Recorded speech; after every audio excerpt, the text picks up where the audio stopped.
nous sommes à Strasbourg, dans le quartier historique de l'Université impériale, qui a été construite à la fin du XIXe siècle, sous le règne de Guillaume Ier, premier empereur allemand. Ce bâtiment, dans lequel nous allons aller, abrite le très secret ISI, l'Institut de Zombiologie internationale. Nous allons rencontrer 4 scientifiques qui étudient, qui font des recherches sur ce cas très spécifique qu'est le modèle zombie. Allons-y.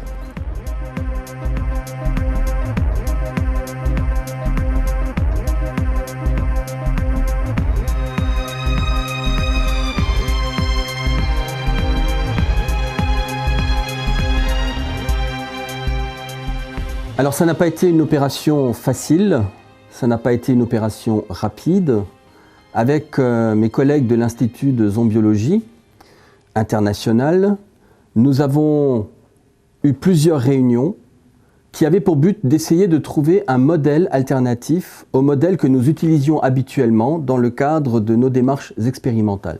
Et ces réunions sont restées stériles, je crois qu'il y en a eu 7 ou 8, de plusieurs heures, probablement chacune une demi-journée l'après-midi, le plus souvent.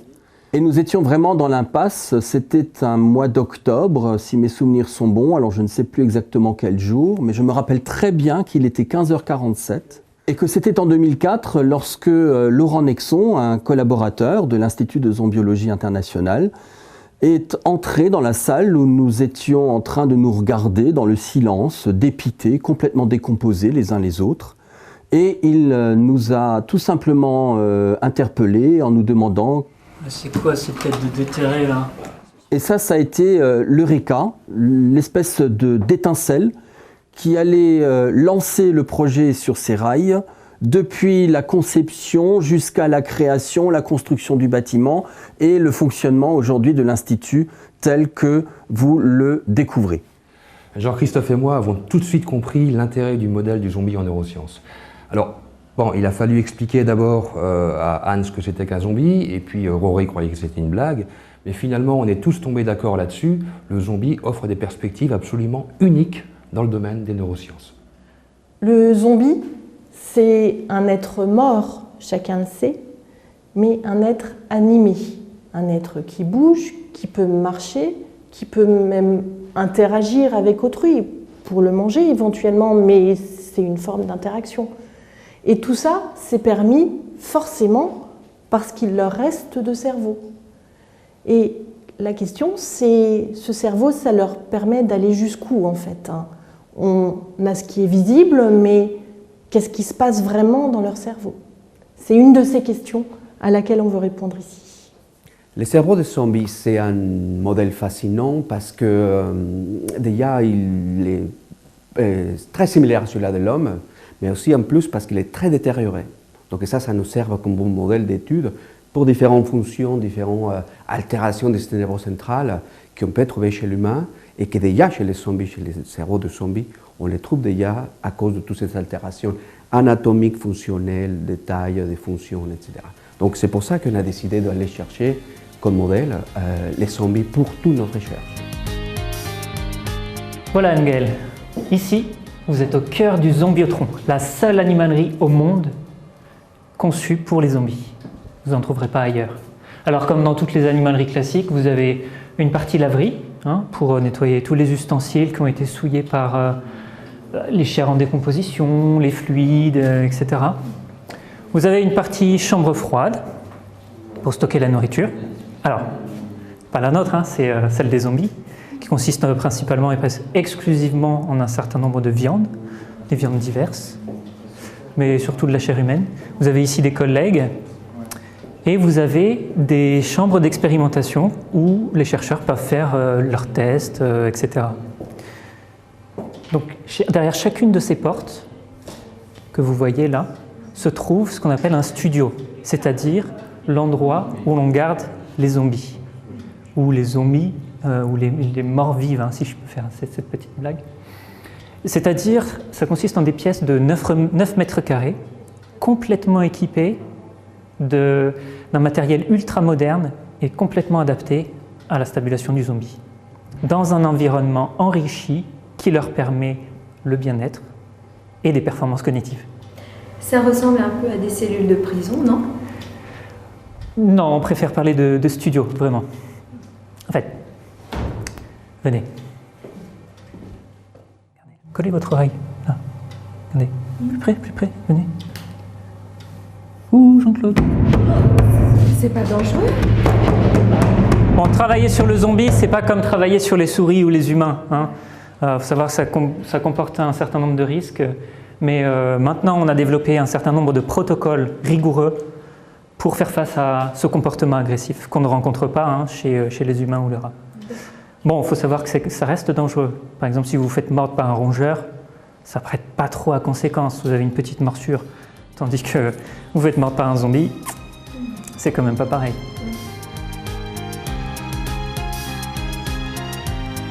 La question peut être bête, mais où est-ce que vous vous approvisionnez en zombies?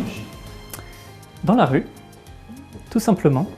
Il y a des endroits que les zombies affectionnent particulièrement, par exemple la sortie des boîtes de nuit, parce que ça donne à la chair un petit parfum alcoolisé mariné dans l'alcool qu'ils aiment beaucoup. Donc on travaille avec des zombies bio de proximité, en gros du zombie alsacien.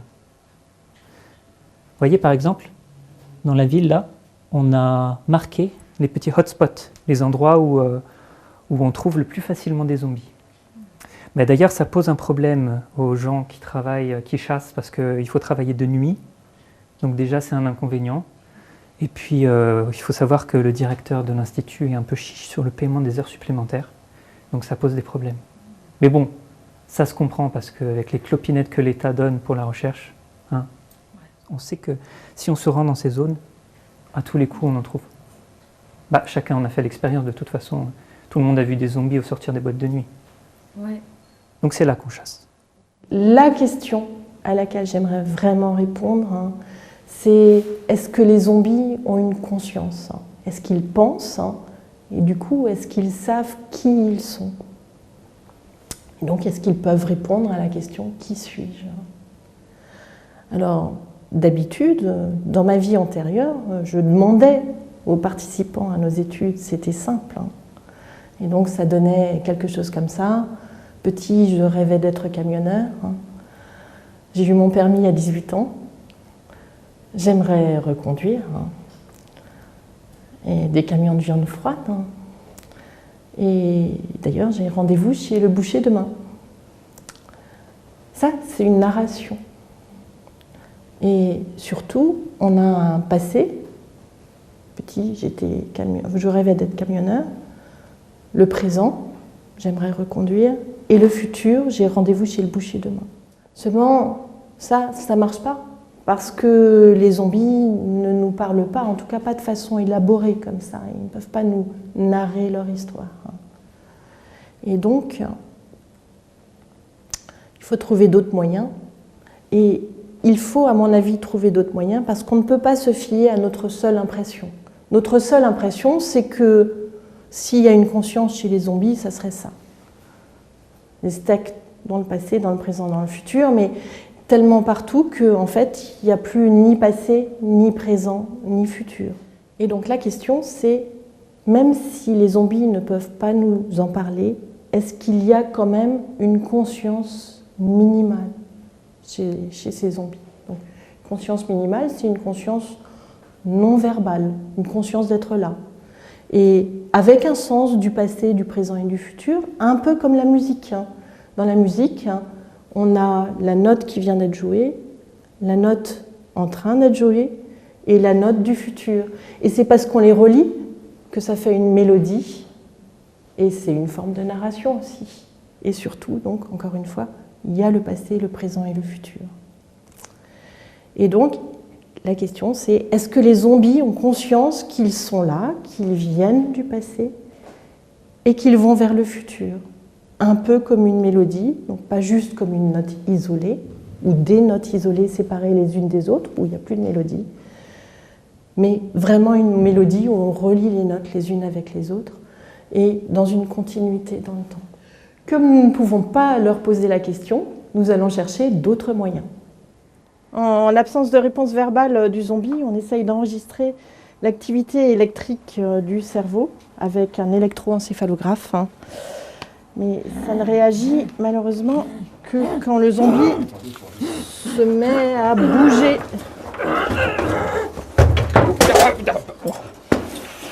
Notre première tentative, ça a été d'utiliser des films qui sont tournés soit à l'endroit, soit à l'envers, qui vont du passé vers le futur, à l'endroit, ou du futur vers le passé, à l'envers.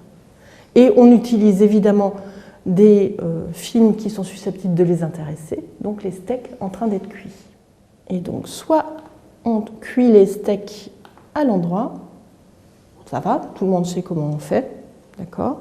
Voilà, les steaks sont en train d'être cuits. Ou alors, on les fait à l'envers. Hein. Et donc, vous voyez, le steak qui était cuit devient cru. Ces vidéos reposent sur un principe qui est utilisé chez les bébés. Les bébés sont attirés par ce qui est nouveau, ce qui est surprenant, comme un objet qui, au lieu de tomber à cause de la gravité, va remonter. D'accord ? Ça, ils vont regarder plus longtemps que quelque chose qui est habituel. Et donc, c'est exactement le même principe ici. Ce qui est habituel, c'est le steak qui cuit dans le bon sens. Ce qui est inhabituel, c'est le film qu'on tourne à l'envers. Si les zombies ont le sens du temps, ils devraient être attirés par la cuisson à l'envers, puisque c'est celle-là qui est inhabituelle, qui est surprenante. Mais ça ne marche pas parce que les zombies s'énervent trop dans la vidéo qui va dans le bon sens. Parce que dans le bon sens, au moment où on tourne les steaks, alors qu'ils étaient crus, ce qui est très intéressant pour le zombie, ils deviennent cuits. Et ce moment-là est beaucoup trop frustrant pour les zombies. Ils réagissent tellement que ça met du bruit dans les données et qu'on n'arrive plus à comparer les deux conditions. Et donc cette très bonne idée a en fait mené à l'échec. Mais on est des scientifiques, donc on ne se laisse jamais décourager. L'enjeu est trop fort, parce que les zombies ont une conscience. Et donc notre deuxième tentative repose sur la projection vers le futur. J'ai dit la conscience, c'est le passé, le présent, le futur. Donc comment les zombies se projettent vers le futur et comment ils peuvent profiter de cette projection vers le futur pour attendre et pour se préparer. Alors je m'explique, ça repose sur une expérience très connue dans la littérature. Imaginez une course où les coureurs sont dans les starting blocks, prêts à se lancer. Ils attendent en fait le signal pour se lancer.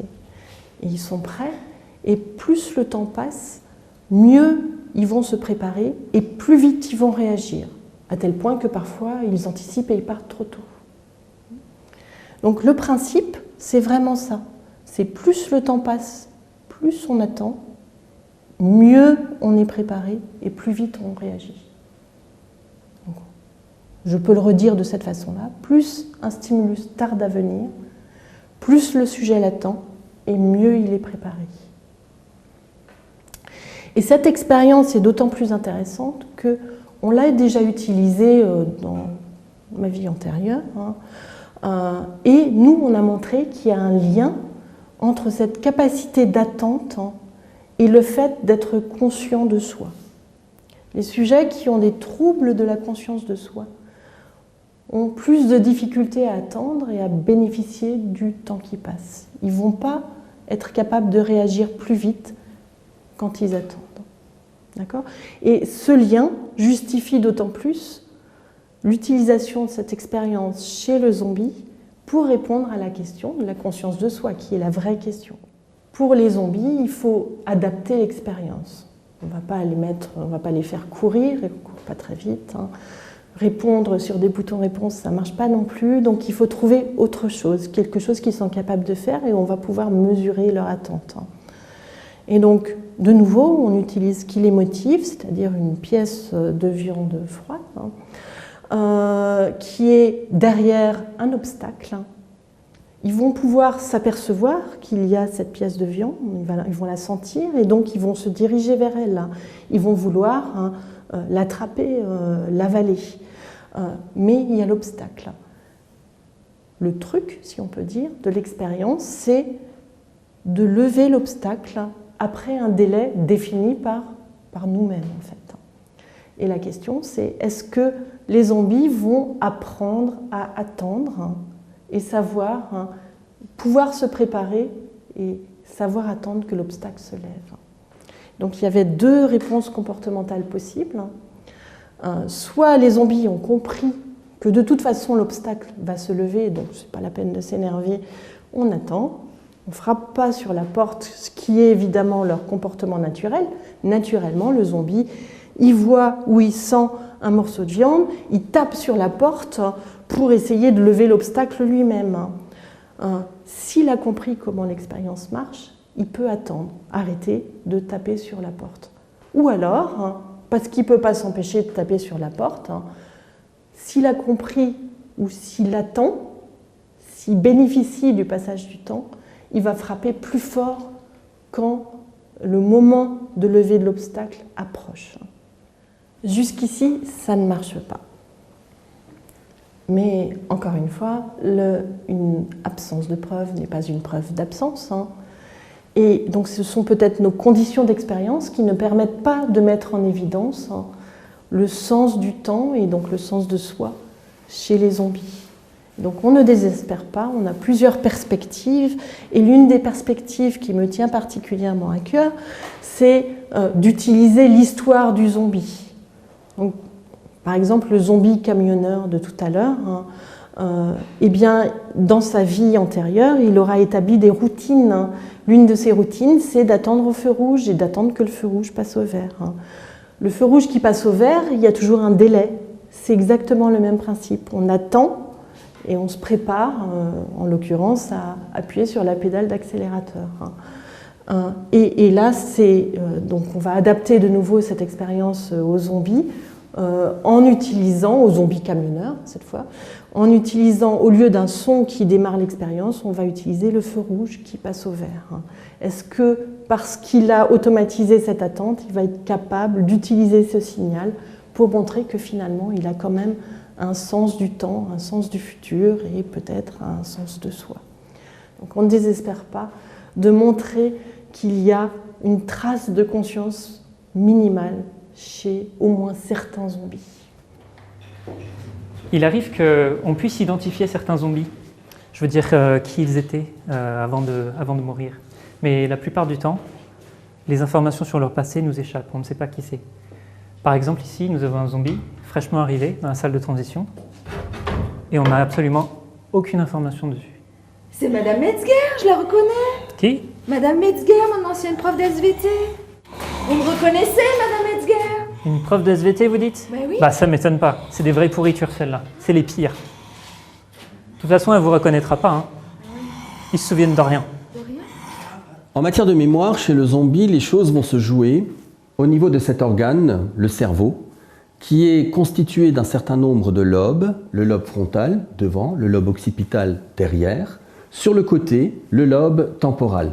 Les structures importantes pour la mémoire sont le lobe temporal dans lequel on trouvera une région qu'on appelle l'hippocampe et le lobe frontal. Cette mémoire, il va falloir la distinguer selon que l'on garde l'information pendant une période courte, on parlera alors de mémoire à court terme, ou selon que l'information doit rester longtemps dans cette mémoire, et dans ce cas on parlera de mémoire à long terme. La mémoire à long terme va impliquer une structure du lobe temporal, à savoir l'hippocampe, qui va transformer ce que l'on met en mémoire en une représentation qui pourra être conservée et qui finalement sera transmise à des parties corticales pour perdurer. La mémoire à court terme, elle fera appel plutôt à des circuits qui se trouvent dans le lobe frontal. Cette mémoire se caractérise par le fait que l'information que l'on y stocke, il reste très peu de temps. En particulier, l'une de ces mémoires à court terme est appelée la mémoire de travail. C'est une mémoire dans laquelle vous allez, par exemple, lorsque vous l'avez lu sur une feuille où vous l'avez griffonné, vous allez garder un numéro de téléphone le temps de le composer sur votre téléphone. Une fois que votre numéro aura été composé, cette information quittera cette mémoire. Donc, mémoire à court terme, mémoire à long terme, pour revenir aux zombies, c'est très simple. Je vais juste vous montrer la différence entre un cerveau humain normal et un cerveau de zombie. Vous voyez bien que sur le cerveau du zombie, on a perdu à peu près 50% du volume. C'est un peu comme si je prenais ce cerveau humain qui est à peu près à l'échelle et que je lui enlevais la moitié. On conserve évidemment l'intégralité des structures dans le cerveau du zombie, sauf qu'il est devenu beaucoup plus petit. Et en particulier, ce que l'on peut voir, c'est que les espèces de circonvolutions qu'on distingue très bien ici sur le cerveau humain ont quasiment disparu du lobe temporal. Il va y avoir des conséquences. Ces conséquences seront de deux types. D'une part, le zombie n'aura pas de mémoire à court terme. Ça veut dire que lorsqu'il intègre une information, cette information ne pourra pas durer dans ses systèmes consacrés à la mémoire à court terme, plus que quelques fragments de secondes. Et en ce qui concerne la mémoire à long terme, on va assister à deux types de phénomènes. D'une part, le zombie ne se rappellera strictement rien de son passé de vivant, c'est ce qu'on appelle une amnésie rétrograde, et d'autre part, il ne sera pas capable de former un nouveau souvenir qu'il pourra conserver, c'est ce qu'on appelle une amnésie antérograde. Donc effectivement, le zombie a des problèmes de mémoire, de très graves problèmes de mémoire, et je ne pense pas qu'il existe chez l'humain une atteinte cérébrale qui ait pour conséquence des amnésies aussi graves que celles que l'on repère chez des zombies. Il y a peut-être une chose qui mériterait d'être étudiée, c'est ce qu'on appelle la mémoire procédurale. C'est une mémoire dans laquelle nous stockons tous nos automatismes. Par exemple, quand vous êtes en voiture, que vous vous approchez d'un feu rouge, qui pour l'occurrence est vert, qu'il passe à l'orange puis au rouge, vous n'avez pas besoin de vous dire « le feu est orange, je vais relâcher mon accélérateur et je vais appuyer sur la pédale de frein ». Vous faites le geste de manière automatique sans y penser. Alors si Anne tout à l'heure faisait appel à ce type de mémoire, je ne sais pas si elle existe chez le zombie, mais en tout cas ça vaut vraiment le coup d'essayer d'explorer cette piste-là. En ce qui concerne les performances cognitives, il existe toute une batterie d'évaluation des différents compartiments de la mémoire, de l'attention, des fonctions exécutives, etc. chez l'humain. Ces tests vont être sensibles à une fonction particulière. Alors on pourrait imaginer prendre un zombie et lui faire passer toute la batterie de tests pour voir comment il se débrouille du côté de l'attention, comment il se débrouille du côté de la mémoire à court terme, comment il le fait du côté de la mémoire à long terme, qu'est-ce qu'il en est de sa mémoire épisodique. Il se trouve que ces tests sont tous beaucoup trop compliqués pour qu'ils puissent être proposés à des zombies. Donc on a là un test qui est très utilisé chez l'humain parce qu'il est rapide et parce qu'il couvre les différentes facettes, de manière assez élémentaire certes, mais des fonctions cognitives. On l'appelle le MMSE pour Mini Mental State Evaluation. Et ce test comporte une trentaine de questions ou d'épreuves qui chacune rapporte un point. En gros, lorsque votre cognition fonctionne correctement, vous obtenez un score de 27 à 30, ce qui est bien, vous n'avez pas à vous inquiéter. Lorsque vous obtenez un score inférieur à 27 mais supérieur à 24, c'est un signe que certains dysfonctionnements pourraient avoir lieu. Si le score est inférieur à 24, il y a un problème cognitif, et lorsque c'est inférieur à 12, on a affaire à une démence, et une démence sévère. Les zombies que nous avons testés ont quasiment tous échoué, au sens où ils ont obtenu la note de 0 sur 30. Nous en avons eu 2 ou 3, je ne sais plus très bien, qui ont quand même réussi à obtenir la note de 6 sur 30. On est largement en dessous de 12, donc on est dans le cas d'une démence sévère. Donc c'est extrêmement difficile d'évaluer la cognition chez ces zombies. On a imaginé un test qui lui est relativement simple puisqu'il fait appel à une mémoire à très court terme, où vous lui montrez, par exemple sur un bureau comme celui-là, on va l'enchaîner en face du bureau et on va lui cacher, on mettra 2 gobelets sur la table, on va lui cacher un bout de viande sous un gobelet et très lentement on va déplacer les gobelets 2 fois comme ça. Donc en principe, cette tâche, si je la fais passer à n'importe quel être humain, il réussit à tous les coups à identifier le gobelet sous lequel se trouve le bout de viande crue. J'insiste parce que pour la viande cuite, ils ont une motivation considérablement diminuée et du coup, ils ne s'intéressent absolument pas au test. Et ce qu'on constate dans ce test-là, c'est qu'en réalité, ils répondent au hasard. Ils choisissent au hasard, ce qui fait qu'ils n'obtiennent le bout de viande que dans 50% des cas. Alors que si vous faites faire ce test à un être humain, il obtiendra, non pas forcément le bout de viande parce que ça ne le motivera pas énormément, mais il obtiendra une récompense dans 100% des cas. Voilà. Alors Anne-Gaëlle, est-ce que cette petite visite vous a plu? Mais oui, c'était très instructif. Mais au final, ça vous sert à quoi d'étudier le zombie? Oh, alors là, je sais pas, moi je suis qu'un simple technicien. Bon, ben merci en tout cas pour ton Merci accueil. beaucoup d'être venu et d'avoir présenté notre institut, c'était très agréable. À bientôt. Au revoir. Au revoir. Bonne route. Merci.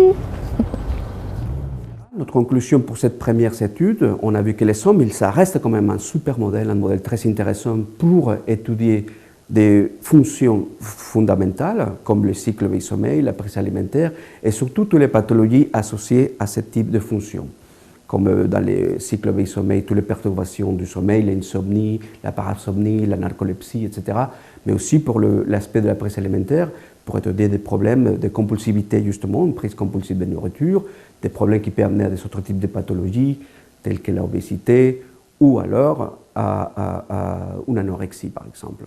Donc les zombies, ça reste quand même un modèle super intéressant pour nous pour déterminer les rôles du cerveau dans différentes fonctions fondamentales pour l'homme. Vous pouvez étudier à peu près tout ce qui est possible en neurosciences, tous les modèles, Alzheimer, Parkinson, les ataxies, la douleur chronique, c'est fantastique. En fait, le zombie, c'est un véritable polymodèle singulier. C'est un gain d'argent et de temps fantastique pour la recherche en neurosciences.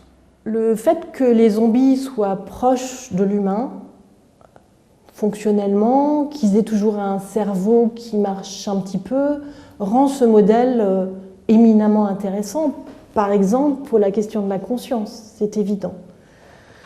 Et moi, je ne désespère pas de trouver des traces de conscience de soi chez eux.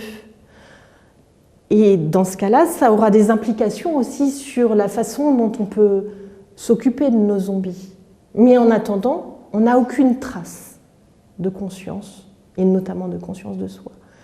Et pour le moment, il faut avouer que ça facilite nos recherches, parce qu'on s'adresse à des sujets qui sont morts, on n'a pas besoin de prendre en considération des questions éthiques comme chez les êtres vivants.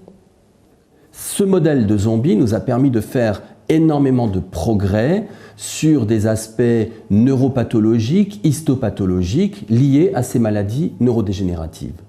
Le modèle n'est pas cher. Les zombies, nous n'avons pas la contrainte de devoir les acheter. Nous devons les capturer par contre, ce qui n'est plus un problème aujourd'hui.